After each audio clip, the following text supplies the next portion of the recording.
Jeffrey, Ivory. mambo. Niaje. Sasa leo nakuletea zawadi. This is St. Dupont. Say it in French. St. Dupont. And I'm Jeff Koinange, and you are so right, Lulu. Coming to you in this language for the very first time, live from the Ramogi TV studios. You know, extraordinary times call for extraordinary measures. And tonight, across the Royal Media Services platform, we bring you this single-issue extraordinary broadcast. Jeff Koinange is a veteran Kenyan journalist. He has worked for top media houses, including Reuters, NBC, and CNN. This year alone, both flour and fruit exports are expected to exceed over 75,000 tons. That's 2.5 jumbo jet loads. Sounds crazy. That's exactly what most people thought at the time, but he persevered, and today. In 1989, the hope is that with the new administration in place, years, maybe decades before life ever returns to normal here in Freetown, Sierra Leone, Jeff Koinange, Reuters Television for SABC. About 4 kilometers out that way at sea lies the wreckage of Kenya Airways flight KQ431, which crashed soon after takeoff barely 24 hours ago. Too much for Patrick Njiru's group and car. Welcome to the last Africa Journal of 1997. Waswahili usema tuko sight. Tuko sight. He's the only person who wears curly kit better than Drogba. And he later returned to Kenya to build a primetime presence that many viewers know by name.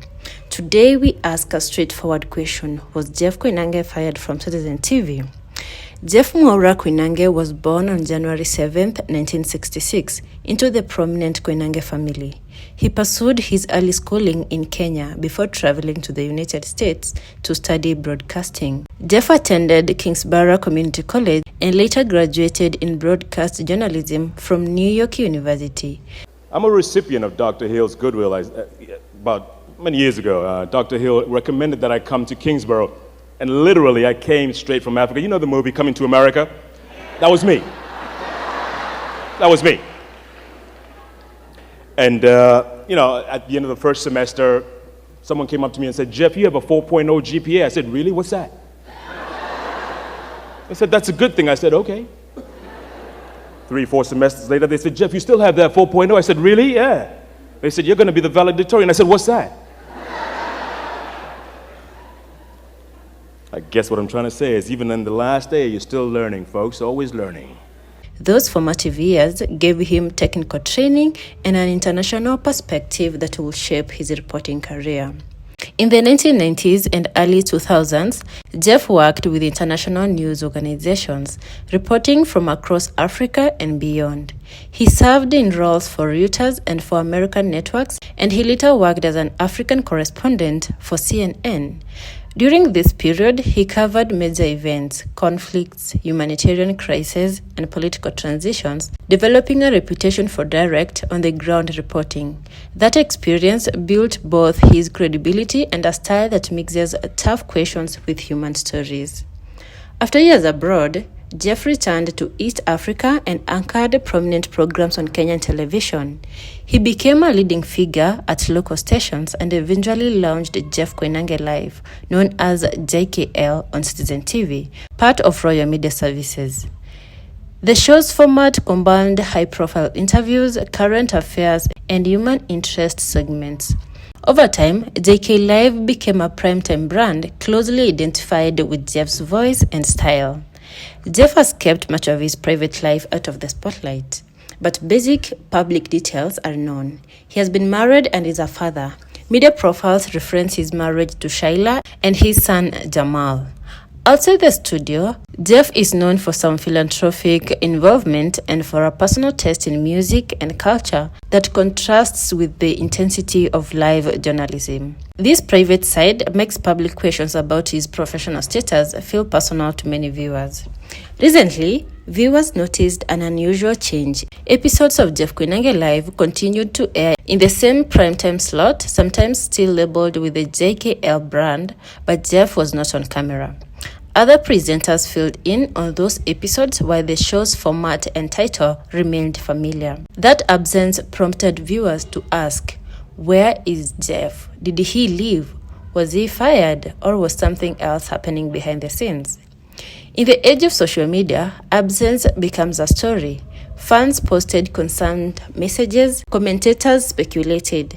WhatsApp threads and comment section amplified every unconfirmed whisper. Theories ranged widely, from contractual disputes and health breaks to claims of suspension or dismissal. Some posts were careful, others were sensational. The result was a quick proliferation of rumors, many repeated without verification. Reputable Kenyan news outlets investigated the absence. JKL episodes aired with substitute hosts, and Jeff's seat was empty.